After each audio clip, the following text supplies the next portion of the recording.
Mmh. Maintenant, je l'écoute plus. Monsieur, il peut aller pisser dans un violon, c'est pareil. Bonjour Margot. Bonjour Apolline, bonjour à toute Margot, l'équipe. plongeuse en restauration. Je crois que je vous ai jamais entendu sur l'antenne encore. Alors moi je suis passée chez votre collègue Estelle, Ah, déjà. très bien, très bien. Oui, Bah, c'est la famille, hein, c'est la famille. exactement. Margot et Jean-Christophe. Margot, je commence avec vous. Vous allez écouter ce soir en direct ou alors, cela dit, si vous êtes plongeuse dans la restauration, 20h, c'est peut-être pas un bon horaire. Eh ben écoutez, si moi je travaille pas le soir, j'ai cette chance, D'accord. mais non, j'écouterai pas parce que je préfère dormir que de l'écouter, honnêtement. Ouais. Je pense qu'on en est à peu près à la même productivité. J'écouterai chez vous demain matin, Ouais. mais honnêtement, voilà, il va nous ressortir le même couplet qu'à chaque fois. Il fallait le faire, etc. Moi, honnêtement, aujourd'hui, je crois que c'est même plus la réforme le problème, c'est le comportement d'Emmanuel Macron et du Qu'est-ce que gouvernement. vous lui On a reprochez? largement. Qu'est-ce que vous leur reprochez? Bah écoutez, moi j'ai voté Emmanuel Macron en 2017. Ouais. J'étais très fière de l'avoir fait, j'avais une confiance absolue. J'ai pas voté pour lui, j'ai même arrêté de voter en fait tout simplement. Ah. Parce que on peut pas avoir un président qui nous parle de cette manière-là quand on se tue au travail, quand on essaie de s'en sortir avec 1000 balles par mois, et je suis loin d'être la seule dans la situation. On peut pas avoir quelqu'un qui nous parle de cette manière comme si on était son enfant en fait. Moi, j'ai des parents, j'ai besoin d'un président qui s'occupe des finances de mon pays, qui m'aide à m'en sortir, qui m'aide à rayonner, moi et mes concitoyens, et c'est pas le cas. Alors, c'est un peu son argument sur la réforme. C'est-à-dire que je comprends très bien que sur l'attitude, et c'est d'autant plus intéressant, Margot, qu'on sent bien que vous aviez voté avec enthousiasme en 2017. C'est-à-dire que j'en déduis que le Macron première version, côté révolution, on va vraiment changer les choses, on va remettre tout le monde au boulot. Enfin, il y avait quelque chose qui vous plaisait, en fait. Absolument. Et quand vous dites aujourd'hui, ce que je ne supporte plus, c'est son attitude, ça veut dire que sur le fond, cette réforme des retraites, elle vous choque pas tant que ça. C'est la manière dont il la présente? Alors, moi, je ne suis pas choquée par une chose. Effectivement, on a passé notre vie à dire on élit des gens qui ne respectent pas leurs promesses. D'accord, c'était sa promesse, il n'y a pas de problème. Par contre, il y a des critères quand même qu'il faut prendre en compte. On l'a redit, je ne vais pas le redire. Il a été élu contre.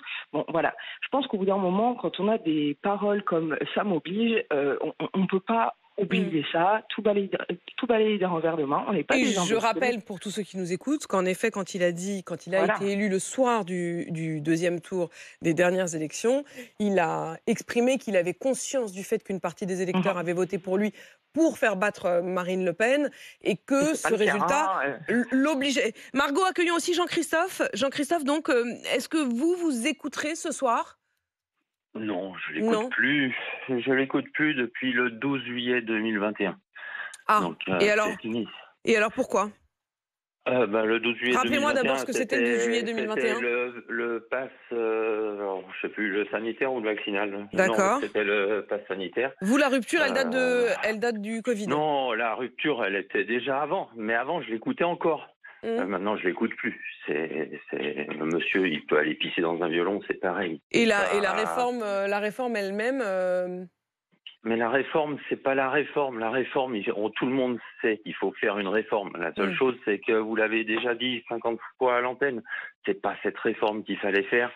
C'est pas. Le problème, c'est pas la politique. La politique, de toute façon, il a des contraintes. Le problème, c'est la méthode. Le monsieur, il a pas de méthode.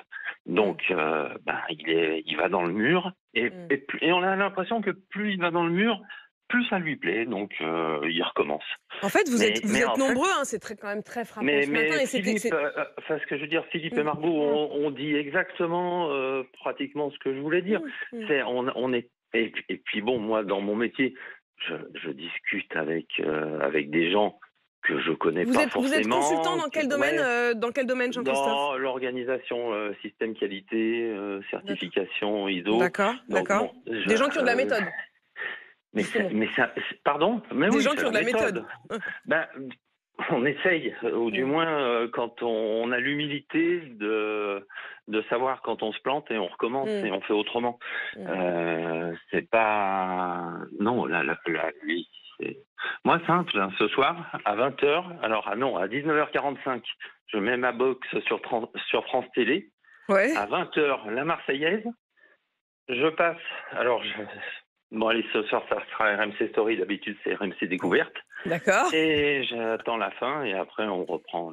Et ce que j'aime bien, c'est que vous allez quand même écouter la Marseillaise.